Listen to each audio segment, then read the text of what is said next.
French revolution के session में आप सभी का वेलकम। 9 सीबीएसई के हिस्ट्री के फर्स्ट चैप्टर जो है फ्रेंच रिवॉल्यूशन को एक्सप्लेन करता है। इससे पहले कि हम इस टर्म को हर एक चीज़ को वन बाय वन समझें, तो इससे पहले हमें एक चीज़ के बारे में पता होनी चाहिए कि एक रिवॉल्यूशन टर्म है क्या। एक्चुअल में ये टर्म्स को अगर मैं बहुत शॉर्ट में और प्रिसाइज वे में अगर डिफाइन करूं तो इसका फर्स्ट रीजन होगा the French revolution is what you can से अ ग्रुप ऑफ पीपल, है ना, a group of people. Second one, इनका एक ही पर्सपेक्टिव होगा कि वो कुछ चेंजेस लाना चाहते हैं, सोशल एंड पॉलिटिकल चेंजेस, है ना, political changes and third one is what, फिर ये चेंजेस जितनी देर में आ जाए, मतलब in a short span of time, in a short, और ज़रूरी नहीं कि शॉर्ट ही हो, वो कुछ लॉन्ग भी हो सकते हैं, स्पैन ऑफ टाइम, है ना। और वैसे भी इस वर्ल्ड में जो भी चीज़ें होती हैं वो बेटा टाइम के रिस्पेक्ट में ही होता है, कोई भी चीज़ टाइम से बाहर नहीं है, तो इन चीज़ों को समझना पड़ेगा। तो this is how we can actually define what is revolution. तो मैं रिवॉल्यूशन को कैसे डिफाइन कर सकता हूँ? A revolution you can say it is an event, simply you can say, और it is a political or social changes. It is a, so let me change the color, might be it will help you. Yes, it is a social and political changes. This one we have done, changes brought by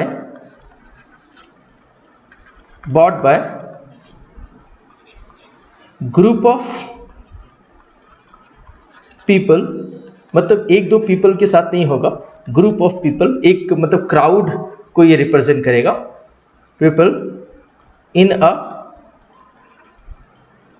span अब वो span जो छोटा भी हो सकता है, बड़ा भी हो सकता है, डिपेंडिंग ऑन कि वो चेंजेस कब हो जाते हैं। Clear? In a span of time, clear? एक इंटरवल जो है वो कुछ भी हो सकता है। Clear? So this one is the third, so here we have done. So ये बहुत अच्छा डेफिनेशन है, मतलब ये ग्रुप ऑफ पीपल जो है एक पर्टिकुलर चेंजेस को लाएगा, वो चेंजेस मोस्ट ऑफ पॉलिटिकल हो सकते हैं, सोशल हो सकते हैं, और वो जब हो जाए, जितनी देर में हो जाए, इसे ही हम क्या कहते हैं? रिवॉल्यूशन। तो शायद आप यहाँ पे खुद को बहुत अच्छे से कनेक्ट कर पा रहे होंगे, अच्छा फ्रांस के रिवॉल्यूशन है ना, फ्रांस में ऐसा पॉलिटिकल चेंजेस को पढ़ना है हमें।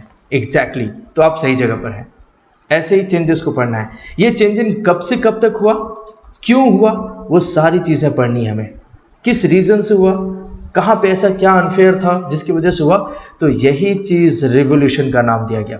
लेकिन क्वेश्चन ये कि सर हमने सिर्फ फ्रांस के रिवॉल्यूशन को क्यों पढ़ रहे हैं, इंडिया में भी तो बहुत सारे हुए, बिल्कुल हुए, लेकिन जो बेटा पूरे वर्ल्ड में जब मोनार्की सिस्टम था, मोनार्की है ना, जो डेस्पोटिक मोनार्की सिस्टम थे उस टाइम, तो उस टाइम यूरोपियन कंट्रीज भी थी, एशियन कंट्रीज भी थी, लेकिन यूरोपियन और एशियन कंट्री में जो चेंजेस थे, ये सभी चेंजेस में सबसे फॉरमोस्ट चेंजेस, सबसे पहला जो चेंजेस आया था, ये रिवोल्यूशनरी जो चेंजेस था, वो चेंजेस था कि एक मोनार्की सिस्टम को नेशन स्टेट में बदल देना।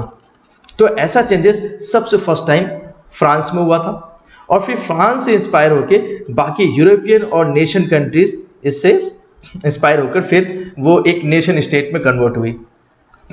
तो चलिए शुरू करते हैं फ्रांस के इस रिवोल्यूशनरी एक्शंस को। तो वेरी फर्स्ट थिंग, सबसे पहला हमें शुरू में देखना पड़ेगा कि फ्रांस कैसा था, वहाँ के इंटरनल सिस्टम कैसे थे। अगर उन्हें देखा जाए तो फ्रांस की एक बहुत पुरानी हिस्ट्री रही है। उन हिस्ट्री में अगर हम नोट करें तो फ्रांस के जो किंग थे, जो मोनार्क थे, है ना, वो क्राउंड हुए थे इन द ईयर ऑफ 1774, मतलब उन्हें ये ताज पहना दिया गया था, है ना, he was crowned on in the year of 1774, समझ के लो, 1774। And he was actually from Bourbon family. कैसे याद कर सकते हैं? देखो, बॉर्बन एक बिस्किट है, एक्चुअल में ये टर्म भी वहीं से लिया गया है, बॉर्बन फैमिली, 1774। 20 ईयर्स के एज में इस लुइस 16, मैं इनका नाम लिखना रह गया बेटा, इनका नाम है लुइस 16। यस, आई सेड 16, क्योंकि ये रोमेनियंस में हम लोग यूजुअली जितने भी एम्पायर्स वगैरह होते हैं, है ना, तो उन्हें हम रोमन्स में एक्सप्रेस करते हैं, रोमन में। चलो, 20 की एज में, है ना, व्हेन ही वाज 20, मैं यहाँ पे इनकी एज बता रहा हूँ। 20 की एज में उनका जो मैरिज होता है वो है एक ऑस्ट्रियन प्रिंसेस से। अब जरा सोचो, वहाँ पे प्रिंसेस है तो वहाँ पे कोई, है ना, तो इसका मतलब है कि खुद ऑस्ट्रिया भी, मैंने जैसा आपको बताया, फ्रांस से पहले सभी जो थे बेटा मोनार्की सिस्टम थे, सभी जो हर जगह किंग हुआ करते थे, क्लियर, मोनार्की होते थे। तो फ्रांस, ऑस्ट्रियन जो ऑस्ट्रियन एम्पायर थे है ना, तो आप ये समझिए वहाँ पे भी कुछ, तो ऑस्ट्रियन जो प्रिंसेस थी जिनका नाम था मैरी एंटोनेट, उनके साथ है ना, उनके साथ इनका मैरिज हुआ एट द एज ऑफ 20। लेकिन जब वो मतलब 1774 में जब उन्हें ये सिंहासन मिला, सिंपली यू कैन से, तो उस टाइम फ्रांस की हालत बहुत अच्छी नहीं थी। यू कैन से कि फ्रांस की जो तिजोरी थी, जो इसकी ट्रेजरी थी, वो एम्प्टी थी। That is very important. अब क्वेश्चन है कि यार किंग की तिजोरी एम्प्टी, हाँ, बहुत बड़ा क्वेश्चन है ये, कैसे हो सकता है? तो सबसे पहले मैं आपको कुछ चीजें बता देता हूं। तो फर्स्ट रीजन, ये एम्प्टी ट्रेजरी का वेरी फर्स्ट रीजन कि फ्रांस पहले ही वॉर में इन्वॉल्व था, तो वॉर में बहुत ज्यादा एक्सपेंसेस, है ना, एक्सपेंसेस मतलब इकोनॉमिकल लॉस बहुत ज्यादा हुआ था फ्रांस का, है ना, और हो भी रहा था। मतलब 1774 से भी पहले फ्रांस वॉर में इन्वॉल्व था, किसके साथ? वॉर अगेंस्ट वॉर, मतलब इससे इकोनॉमिकल, है ना, इकोनॉमिकल कंडीशन जो था फ्रांस का बहुत ज्यादा ही वीक था, है ना, इकोनॉमिकल। और वॉर जो था अगेंस्ट किसके था? ब्रिटेन के साथ। मतलब ब्रिटेन फ्रांस की उस वक्त एक ही single common, not common, you can say कि एक ही सिंगल एनिमी थी। किसकी? फ्रांस की, क्योंकि हम फ्रांस पर हैं बेटा, फ्रांस की एनिमी थी। एक तो ये रीजन है। अब वॉर में क्या लगता है, बहुत ज्यादा खर्चे होते हैं पूरी आर्मी को मेंटेन करने के लिए, तो देश का बहुत बड़ा हिस्सा, इकोनॉमी का बहुत बड़ा हिस्सा इसमें खर्च हो रहा था। सेकेंड रीजन ये है कि फ्रांस के ही वर्सेल्स में, क्लियर, वर्सेल्स एक टाउन है फ्रांस का, वहां पर एक कोर्ट है, clear, extravagant court you can से, क्लियर, वो कोर्ट है जिसपे उस कोर्ट को मेंटेन करने के लिए फ्रांस बहुत खर्च करता था। मतलब उसकी रॉयल्टी, एवरीथिंग, उस कोर्ट को मेंटेनेंस कॉस्ट जो जा रहा था, that was too much expensive. Maintenance cost, that was too much expensive. मैं यहां पे लिखूंगा वो जो कॉस्ट पे होता था वो लिवरेज में होते थे, लिवरेज में, क्योंकि फ्रांस की उस टाइम की इकोनॉमी, उस टाइम की जो करेंसी का नाम था लिवरेजेस में, तो लिवरेजेस बहुत ज्यादा खर्चे हो रहे थे आर्मी को मेंटेन करने में, इस वर्सेल जो कोर्ट है वहां का, उसे मेंटेन करने में, ये एक ऑफिशियल इंस्टीट्यूशन है, उसे मेंटेन करने के लिए। दूसरे भी बड़े रीजन थे, तीसरे भी बड़े रीजन थे, लेकिन उनसे बड़ा रीजन एक और था, ये है अमेरिकन कॉलोनी, है ना, अमेरिकन कॉलोनी जो फ्रांस के अंदर आ गए थे, एक्सक्यूज में, जो कि ब्रिटेन ने ऑक्यूपाई कर लिया था, ब्रिटेन ने। अब यहां पे ये कैसे हुआ वो मैं आपको समझाता हूं। ब्रिटेन का जो वॉर चल रहा था वो दोनों ही कंट्रीज के साथ चल रहे थे। मतलब ब्रिटेन एक कॉमन एनिमी थी फ्रांस की भी, और साथ ही साथ यही एनिमी भी थी बेटा यूएस, मतलब अमेरिकन के साथ। लेकिन यहां पे अगर आप इस चीज को समझें तो ब्रिटेन जो है एक कॉमन एनिमी होती फ्रांस की और अमेरिका की, तो ये दोनों क्या हो गए? दोस्त हो गए, है ना, दुश्मन का दुश्मन दोस्त। इन दोनों ने काफी अच्छे डील किए, और उस डील में ब्रिटेन के अंदर जो अमेरिकन की 13 कॉलोनीज थी उसे फ्रांस ने लोन लेकर, मतलब खुद तो फ्रांस से डेब्ट में चला गया, क्लियर, फ्रांस वर इन डेब्ट, ओके, बहुत ज्यादा नेशन से इसने डेट लिए, क्लियर, और डेब्ट मतलब लोन लिया, और लोन लेकर खुद को डेट में डालकर इस 13 कॉलोनीज को फ्री किया इसने। किससे? ब्रिटेन से।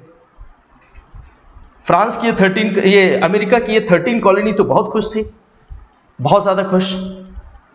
मैं आपको बताऊंगा कि खुशी के बदले इन्होंने क्या दिया था इस स्लाइड के लास्ट में। अब इस चीज़ को समझिए।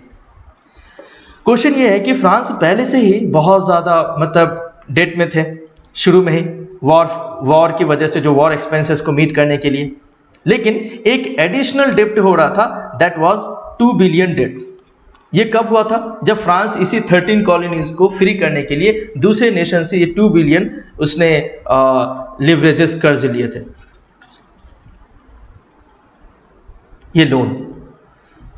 फ्रांस की बिगड़ती हालत को देखकर जिन जिन नेशन ने फ्रांस को कॉपरेट किया था, जिन जिन नेशन ने फ्रांस को 10%, जिनने फ्रांस को वो 2 बिलियन से लोन दिए थे, उसने फ्रांस से ये 10% इंटरेस्ट लेना शुरू कर दिया। इंटरेस्ट, आप इसे सिंपली ऐसे समझ सकते हैं कि यूं समझ लीजिए कि फ्रांस ने किसी से 100 रुपीज लिए और उसे 10% इस 100 रुपीज पर भी देना होगा, 100 रुपीज पे। तो 10% 100 rupees, how much? It's 10 rupees and principal amount is how much? 100. So total become out 110 rupees. तो चलो ये तो 100 रुपये में 100 रुपीज में देखने में चलो समझ में आता है, इट इज समहाउ थोड़ा टॉलरेबल है। लेकिन अगर ये 100 रुपीज की जगह पे जो उसने एक्चुअल अमाउंट लिया था दैट वाज 2 बिलियन, अगर 2 बिलियन का 10% निकाला जाए तो it was really it's huge amount. आपको पता है ना कि principal plus interest is amount, ये अमाउंट उसे पे बैक करना था उन कंट्रीज को जिनसे उसने लोन लेकर इस 13 कॉलोनीज को फ्री किया था, अमेरिकन कॉलोनीज को। तो ये भी एक बहुत बड़ा रीजन है ट्रेजरी का। फोर्थ रीजन, नेक्स्ट रीजन है, अगर मैं फ्रांस की पूरे ही पॉपुलेशन को, है ना, सारे पॉपुलेशन को 100% बता दूं, जितनी भी पॉपुलेशन है उसे 100% बता दो, तो उनमें से सिर्फ मैक्स टू मैक्स 5 to 6% जो पॉपुलेशन है, 5 to 6% पॉपुलेशन जो है वो क्लर्जीज की हैं। क्लर्जी आप समझ रहे हैं ना, मतलब वो लोग जिन्हें आप कह सकते हैं चर्च ऑफिशियल्स, जिनके अंडर में चर्च वगैरह आते थे। नेक्स्ट 4% की बात करें हम, नेक्स्ट 4%, 3 to 4% यू कैन से, दे वर नोबलिस्ट, है ना, नोबल्स परिवार से थे। इनके पास सबसे ज्यादा मतलब प्रॉपर्टीज थे। देवर लैंड, एक्चुअली देवर landlords, land owner, they were actually land owners, समझना पड़ेगा, ये लैंड ओनर थे, नोबलिस्ट। रही बात फ्रांस की अप्रॉक्स 90% पॉपुलेशन, 90% पॉपुलेशन फ्रांस की जो थी वो थर्ड स्टेट मतलब पीजेंट की थी, गरीब लोगों की थी, बहुत ज़्यादा वेल्दी लोग नहीं थे, पीजेंट्स की थी।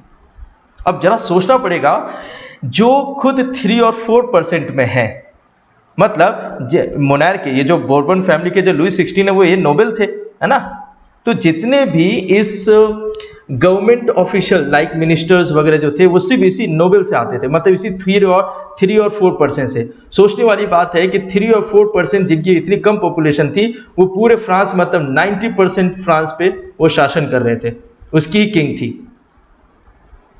And the reason behind that, इनके पास सबसे ज्यादा वेल्थ था, इनके पास 60% करीब करीब लैंड इनके ही पास थे, किनके पास? नोबलिस्ट के पास। और ये पीजेंट जिनके पास लैंड नहीं था, या यूं कहेंगे कुछ लोगों को छोड़कर, पीजेंट्स में भी कुछ लोगों के पास लैंड थे लेकिन बहुत किसी के पास नहीं थे, तो जिनके पास नहीं थे तो उनमें से मैक्सिमम इन्हीं नोबल्स की लैंड पे ही काम करते थे, इन्हीं नोबल्स के ही लैंड पे काम करते थे, उन्हें फोर्सफुली करवाया जाता था समटाइम्स।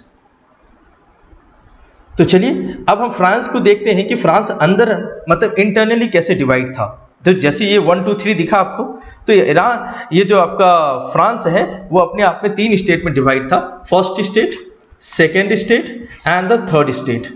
फर्स्ट स्टेट की बात करें तो उसमें क्लर्जीज थे, church officials, Roman Catholics, and second में की बात करूँ तो मैं नोबल्स की बात करूंगा, जिसमें कि खुद फ्रांस के किंग, मतलब आप यूँ कह सकते हैं कि Bourbon families member and other उनके रिलेटिव्स, और खुद मिनिस्टर्स वगैरह।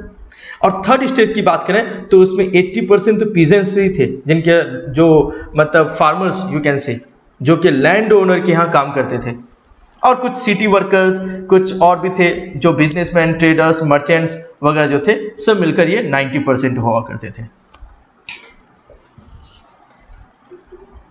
चलिए, लेकिन फर्क बड़ा था, ये इतने गरीब होने के बावजूद, ये मतलब इकोनॉमिकली इतना स्ट्रांग नहीं थे, इतने होने के बावजूद भी उन्हें टैक्स देना पड़ता था, जबकि फर्स्ट स्टेट और second state they were exempted to pay any kind of tax, ये टैक्स नहीं पे करते थे, जबकि टैक्स सिर्फ थर्ड स्टेट को पे करना होता था।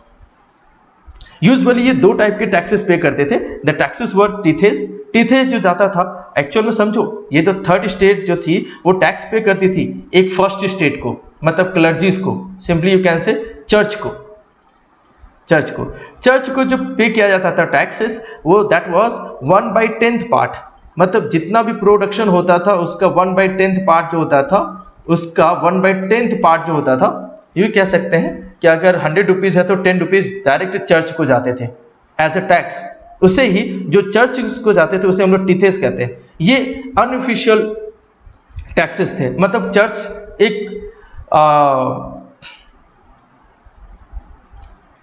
इंस्टीट्यूशन है, एक ऐसा इंस्टीट्यूशन जो गवर्नमेंट रन नहीं करती है, लेकिन फिर भी अगर वो किसी पर्टिकुलर स्टेट पर अगर टैक्स इंपोज करिए तो that is of course unofficial.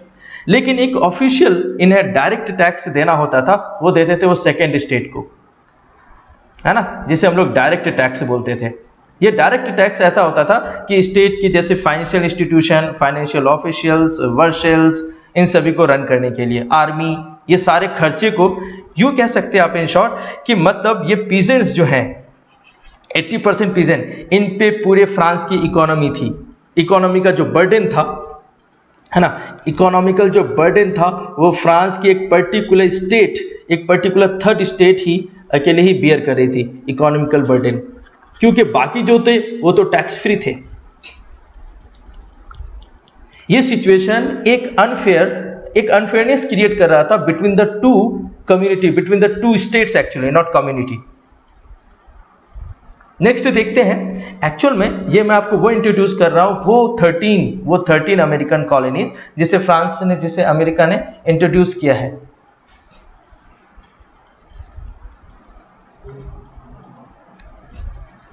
Hold on बेटा।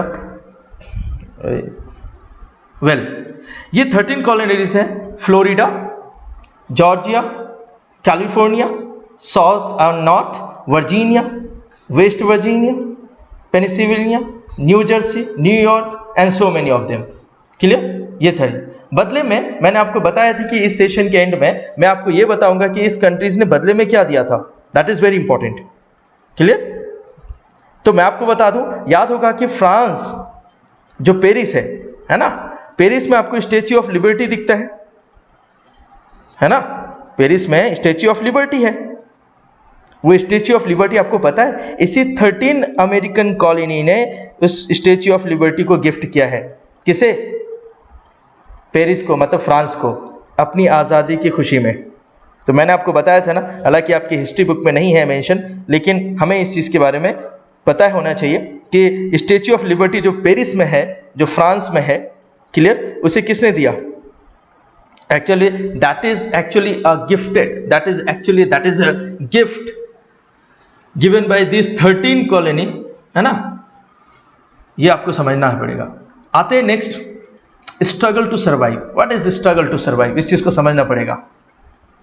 फ्रांस की हालात और भी कैसे खराब होती गई, मतलब कैसे ये रिवोल्यूशन का एक मोड़ कैसे में चला गया, कैसे इतना ज्यादा रिवोल्यूशन हो गया। अभी तक सब चल रहा था, सब लोग चाह रहे थे कि ठीक है, रिवोल्यूशन की कोई जरूरत नहीं है, हम सब सही चल रहा है, रिवोल्यूशन करने की जरूरत नहीं है, लेकिन हालात और भी खराब हो गए। उन खराब हालात को समझते हैं कि हुआ कैसे। बिगिनिंग में फ्रांस की अगर हम बात करें कि एक सब्सिस्टेंस क्राइसिस इंपोज हुआ, मतलब ये वो क्राइसिस है जिसमें एक पर्टिकुलर, एक एक्सट्रीम सिचुएशन को एक्सप्लेन किया जाता है। मतलब फ्रांस की वो एक्सट्रीम सिचुएशन, है ना, फ्रांस की वो एक्सट्रीम, ये एक सिचुएशन का नाम है, एक एक्सट्रीम सिचुएशन जिसमें क्राइसिस है, किसका? लाइवलीहुड का। Where the extreme situation, where it is an extreme situation where the basic means of livelihood are endangered.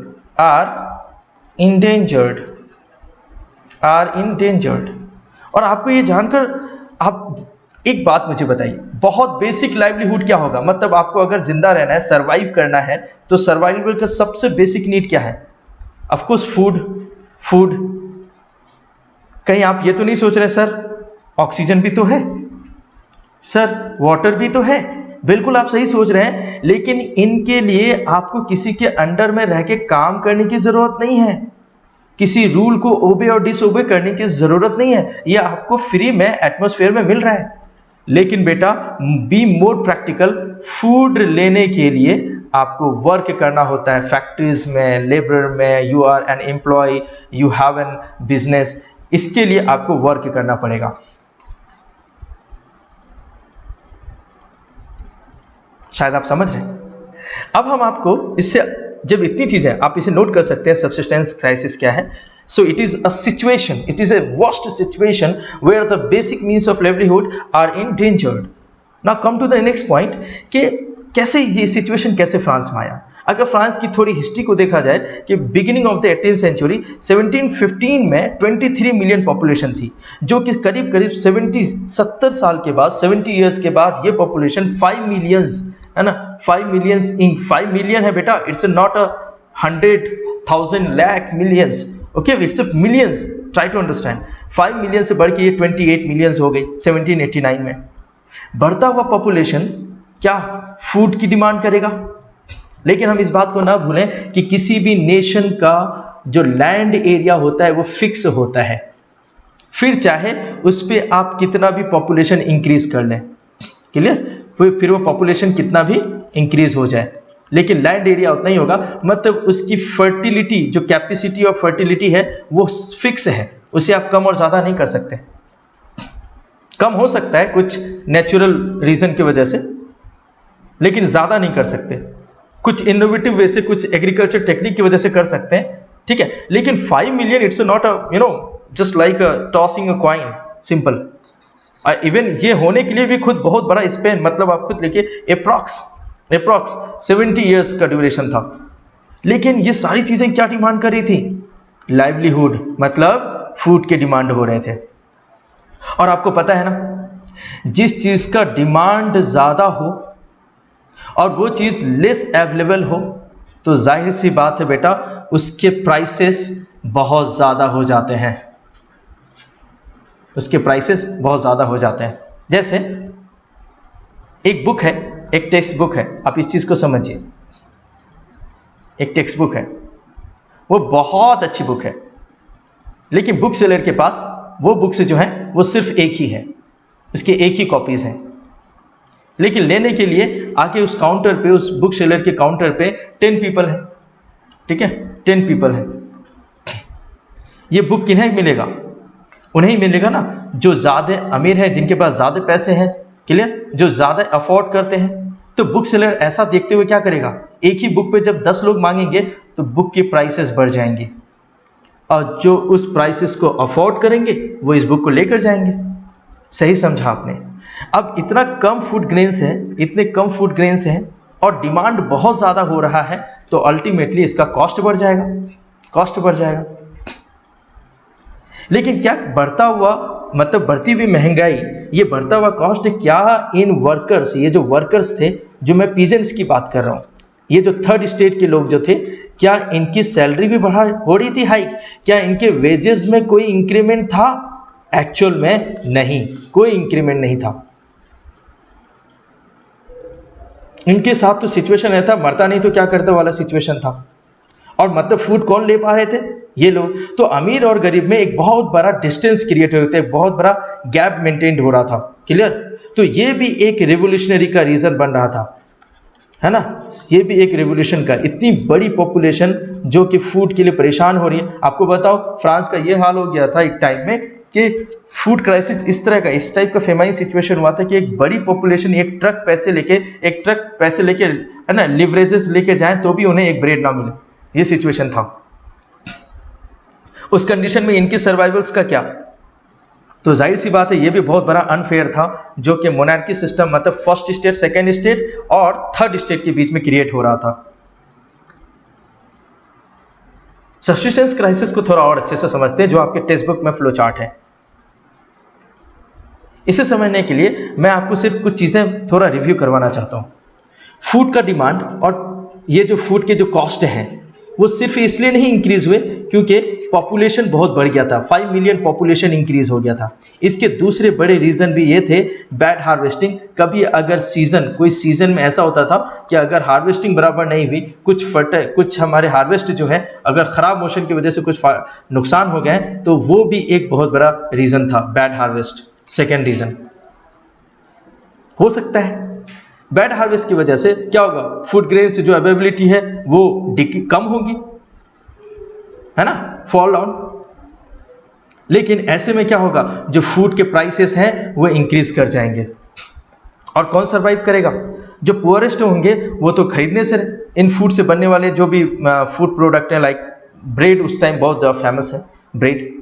लेकिन जो रिच हैं, जो फर्स्ट स्टेट और सेकेंड स्टेट के लोग हैं, दे वर स्टार्टिंग, है ना, they were started to snatching the breads among the streets of the France.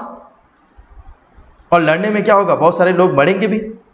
और जो थर्ड स्टेट के लोग हैं, जो पीजेंट्स हैं, जिनके पास पहले ही से कोई होप नहीं था लड़ने का, इनके पास ऑलरेडी से पहले से फूड ग्रेन्स नहीं थे।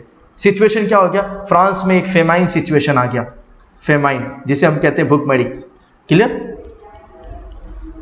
और दोनों ही सिचुएशन का रिजल्ट एक मोड़ पर लेकर आता है जहां पे बहुत सारी लाइफ का नुकसान होना, है ना।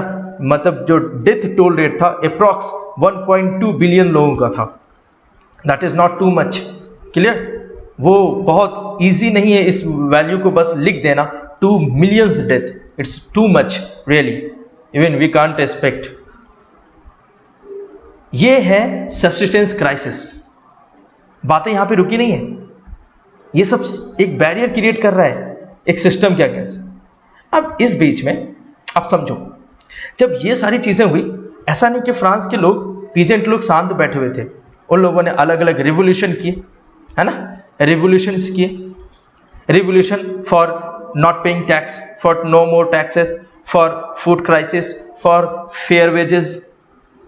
लेकिन ये रिवोल्यूशन अलग अलग टाइम पे कुछ कुछ लोग करते थे, अलग अलग जगह पर। जैसे आज वर्सेल्स में किया, कल पेरिस में किया, है ना, पर्सिलगुनिया में किया। ये लेकिन फिक्स नहीं था, तो गवर्नमेंट को इसे रिप्रेस करना बहुत इजी हो गया।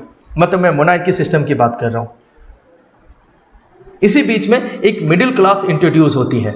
मतलब मैंने आपको बताया था कि जो थर्ड स्टेट है उसमें सिर्फ पीजेंट से नहीं है, इसमें सिर्फ पीजेंट से नहीं है, पीजेंट के साथ कुछ और भी लोग हैं, जैसे मर्चेंट्स, ट्रेडर, उसके बाद मैन्युफैक्चरर,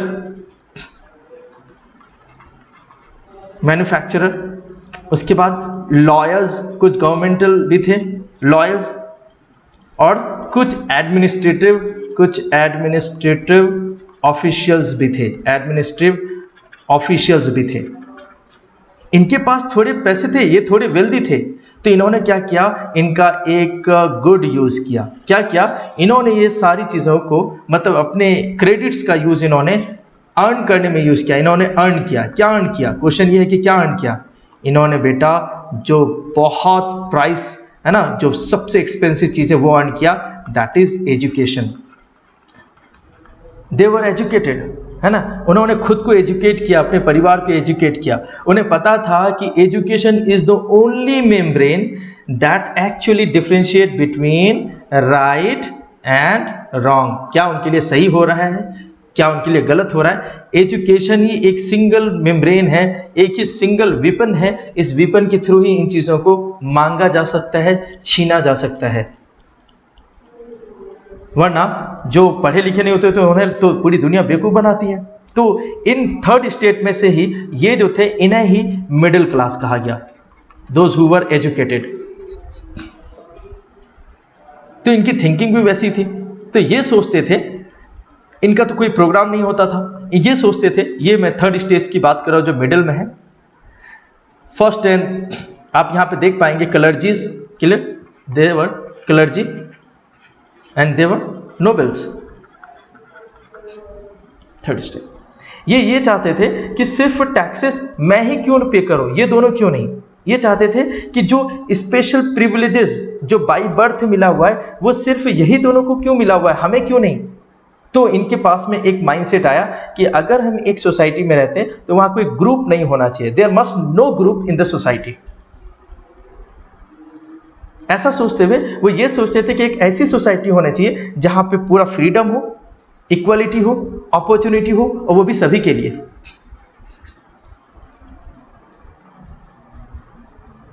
इनकी सोच को आगे बढ़ाते हुए दो अलग जो थिंकर थे उस टाइम के, जो इसी चीज को सोचते थे कि an idea in which society put forward to be based on freedom, equal and opportunity. उनमें दो लोगों का नाम बहुत फेमस है, John Locke and Jean Jacques Roseau.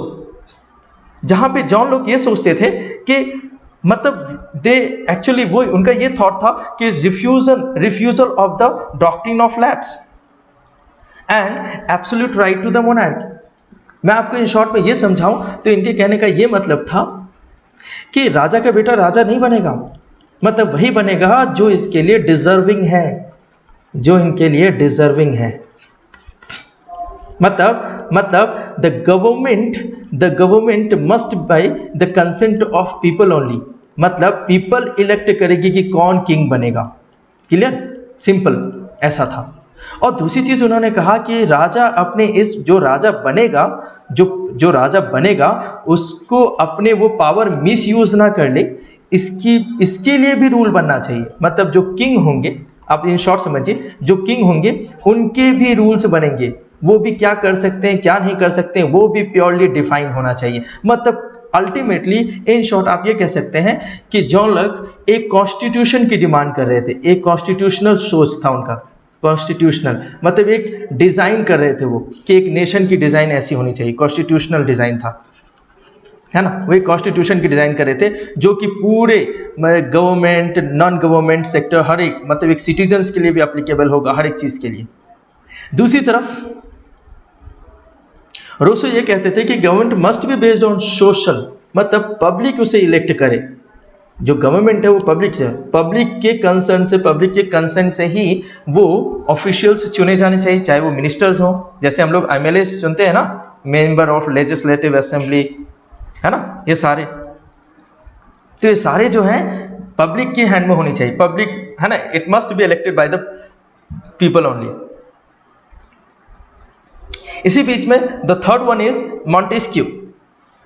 ये सोचते थे कि जो भी गवर्नमेंट है मतलब पावर ऑफ गवर्नमेंट ये एक हैंड में नहीं होना चाहिए, it must be distributed in multiple hand, otherwise power का मिसयूज बहुत ज्यादा होगा, जो कि लुइस 16 क्या करते थे। लुइस 16 या उससे पहले जो भी मोनार्की सिस्टम, जो भी मोनार्कियल स्टेट था और सभी थे उस टाइम, तो वो करते थे। तो उनका ये था कि this power must be distributed among the three, those are legislature, executive and judiciary. Legislator मतलब जो लॉ मेकिंग इंस्टीट्यूशन होगा, लॉज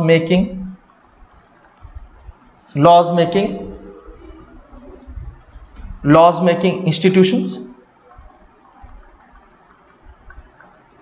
एग्जीक्यूटिव जो कि लॉज को रन करेंगे, जो लॉज बना है उसे रन करना है, run the laws across the nation. And judiciary जो इस लॉज को देखेगा, है ना, टू मेंटेन द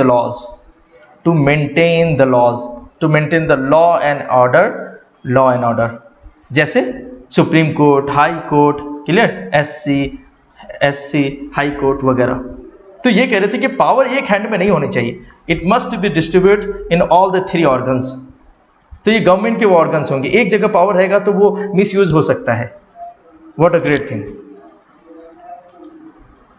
यही सिस्टम फर्स्ट टाइम उसी अमेरिकन 13 कॉलोनीज में सबसे पहले देखने को मिला, सबसे पहले वहीं पे इंट्रोड्यूस हुआ और वहीं पे अप्लाई भी किया गया। अब इतने ज्यादा अनफेयर्स हो रहे थे इस थर्ड स्टेट, अब first state and second state versus third state, अब इतने ज्यादा जो अनफेयर हो रही थी इन चीजों को लेकर, तो जाहिर सी बात है एक रिवोल्यूशन होगा। यही वजह है कि 14 जुलाई 1789 में एक फ्रेंच रेवोल्यूशन हुआ जिसे आज भी फ्रांस नेशनल डे के नाम से सेलिब्रेट करता है। नेशनल डे फ्रांस 14 जुलाई। क्या हुआ था यहां पर? लुई 16 जो यहां के किंग थे, क्लियर, आप इस चीज को समझिए। लुई 16 उन्होंने कुछ अपने आर्मीज जो उनकी ट्रूप्स थी, है ना, उन्होंने उसे कमांड किया था कि you must go towards the Paris की तरफ जाओ। पेरिस की तरफ आते हुए आर्मी को यहाँ के पीपल पहले से ही बहुत ज़्यादा परेशान थे, जो थर्ड स्टेट के लोग थे, जो 90% पॉपुलेशन बहुत ज़्यादा होता है। इन आर्मी को देखकर इंटेंशनली उन्होंने कुछ रॉन्ग वे में लिया, उन्होंने उसे गलत तरीके से लिया ये, लेकिन वो लेना भी एक रीज़न ये था कि वो पहले से ही बहुत ज़्यादा अनजस्टिफाइड थे, बहुत ज़्यादा अनफेयर रूल्स को बियर कर रहे थे लुई 16 की। ऐसा करते हुए उन्होंने क्या किया, वीपन्स ढूंढने लगे। वीपन्स क्यों? ताकि वो इस आर्मी का सामना कर सकें, आर्मी के अगेंस्ट स्टैंड ले सकें। वीपन्स और एम्यूनिशंस वगैरह, है ना, एम्यूनिशंस वगैरह वो ढूंढने लगे। ऐसे ढूंढते हुए वो पेरिस के ईस्टर्न पार्ट में गए, ईस्टर्न रीजन में, मतलब, और एक दो नहीं, टोटल 7,000 रिवोल्यूशनरीज ईस्टर्न पेरिस के पास गए। वहां पे ये आपको जो जेल दिख रहा है ना, इट्स अ प्रिजन, इसे ये बेस्टिल नाम है, क्लियर। इस बेस्टिल जेल को तोड़ फोड़ दिया उन लोगों ने। कौन? इस 7,000 रिवोल्यूशनरीज ने। तोड़ने के बाद यहाँ पे जो 7, है ना, जो कैदी थे, क्लियर, जो कन्विक्टेड थे, उन्हें फ्री कर दिया। अरे उनको फ्री करने के लिए नहीं आए थे वो, देवर इंटेंशन उनको फ्री करने का नहीं था। वो तो जब जेल को तोड़े तो वो फ्री हो गए। एक्चुअल में उनका इंटेंशन था एम्यूनिशन इकट्ठा करना, मतलब वीपन्स लेना, ताकि हम इन आर्मी के अगेंस्ट लड़ पाए, क्लियर। हालत तो ये हो गई थी कि इन 7,000 ने जेल को ऐसे तोड़ा था कि इसके जो छोटे छोटे स्टोन्स थे, है ना, इसे उन लोगों ने मार्केट में बेचा। इसलिए नहीं कि ये कैल्शियम कार्बोनेट या मार्बल वगैरह के बने हुए थे, इसलिए नहीं, इसलिए कि ये एक रिवोल्यूशन की बहुत बड़ी याद बन सकती है आने वाले फ्यूचर जनरेशन के लिए। मार्केट में इन्होंने इन स्टोन्स को सेल किया, and the reason was only for souvenir. मैं यहाँ पे लिख देता हूँ, only for souvenir of its destruction, कि हाँ इन लोगों ने एक रेवोल्यूशन रन किया था, एंड दैट डे वाज 14 जुलाई।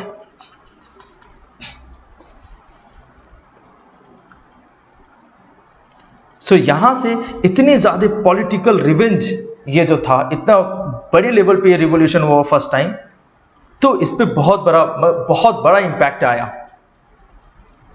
इसमें इंपैक्ट कॉन्सिक्वेंसेस ऐसे हुए थे कि यहाँ के जो जेल के जो कमांडर थे, उन्हें भी, मतलब इन रेवोल्यूशनरी के एक्शंस की वजह से वो भी मर गए थे, clear. He got death during this revolutions in the, है ना, in the same day on 14 July only. Consequences बहुत अच्छा हुआ, मैं आपको बताता हूँ, in the favour of third state के फेवर में। क्या हुआ कॉन्सिक्वेंसेस ये था कि जो स्पेशल प्रिविलेजेस मिले हुए थे फर्स्ट स्टेट और सेकेंड स्टेट को, उन्हें एबोलिश कर दिया गया, लाइक टैक्सेस का, लाइक फ्यूडल सिस्टम का, बाई बर्थ सिस्टम के, है ना। अब उन्हें भी टैक्स पे करना पड़ता था, मतलब अब क्लर्जी फर्स्ट स्टेट और सेकेंड स्टेट को भी टैक्सेस पे करने होते थे। जो लैंड नोबल्स के पास थे, है ना, इनके पास 60% लैंड था ना, चर्चेस जो कि क्लर्जीज के पास हुआ करते थे, वो अब सारे के सारे गवर्नमेंट के पास आ गए। नेक्स्ट दिस रिवोल्यूशन, और जो खुद फ्रांस पे इतनी बड़ा इकोनॉमिक बर्डन था, वो जो 2 बिलियन लाइवर्स का जो उसने 13 अमेरिकन कॉलोनीज को फ्री करने के लिए कर्ज लिए थे, जिसपे उन्हें 10% टैक्स लेवीड, ये इंटरेस्ट लेवीड हुआ था, जो नेशन स्टेट थी जो दे रही थी, नॉट नेशन स्टेट, जो टेंडर स्टेट थे जो टैक्स दे रहे, जो अमाउंट उन्होंने लोन सैंक्शन किया था इस पे, तो वो 2 बिलियन जो लाइवर था उस पे वो ये कहीं से मैनेज हो पाया। अब जाहिर सी बात है, जब इतना सारा फंड्स चर्च और लैंड का आएगा गवर्नमेंट के पास, तो कहीं ना कहीं मैनेज होगा, तो इसे पे बैक किया गया। मतलब ओवरऑल फ्रांस का एक हेल्दी इन्वायरमेंट बन रहा था, एक इक्वालिटी वाला इन्वायरमेंट बन रहा था, and fair rules in run over the nation, और पूरा ही फेयर रूल्स चला नेशन पे। लेकिन मैं आपको बता दूं, ये अभी भी मोनार्की सिस्टम है। अभी तो आउटब्रेक पढ़ेंगे नेक्स्ट वीडियो में, फिलहाल यहां तक की वीडियो का ये हमारे फ्रेंच रिवोल्यूशन का पार्ट 1 चैप्टर था। पार्ट 1 था जिसमें हमने यहाँ तक को डील किया। होप सो कि आपको वो सारी चीज़ें समझ में आई होंगी, लेकिन इससे पहले कि हमने जो सीखा थोड़ा उसका सेल्फ टेस्ट कर लेते हैं। तो very first question on your screen, Louis 16 married with princess, of course she was Austrian princess Mary Antoinette. The reason of empty treasure is 10% interest on loan, war and maintenance of court, याद होगा। उसके बाद जो कि Versailles में थे, उसके डेप्ट due to freedom of 13 colonies. Actual the correct answer is all. Monarchy officials comes under first state, second state, third state, in all the state monarchy officials comes in second state, noblest. Direct taxes were imposed on peasants were called, जो direct taxes था उन्हें क्या कहा जाता था? उन्हें tell कहा जाता था, क्योंकि टीथे तो है वो चर्च को जाते थे, church टीथेस। A society must be based on freedom, equal laws and opportunity for all the demanded by third state, middle classes, nobles and clergy, middle classes. Idea of the refuse the doctrine of the divine and absolute right to the monarchy is introduced by Rousseau, novelist, Montesquieu, John Locke. Actual में ये जो है John lock ने introduce किया था। And the spirit of the laws given by the Montesquieu is legislative, executive, judiciary, actually it's all. उन्होंने कहा था ना कि पावर एक हैंड में नहीं रहनी चाहिए। And French revolution begin on 14 जुलाई 1789। यहाँ तक आपका सेशन पार्ट 1 में ओवर होता है। नेक्स्ट पार्ट में रेस्ट ऑफ पोर्शन को डिस्कस करेंगे। इस तरह फ्रेंच रेवोल्यूशन को हमें 3 पार्ट में पढ़ना है, अच्छे से समझते हुए। होप सो कि आपको सारी चीज़ें समझ में आई होंगी। Thank you.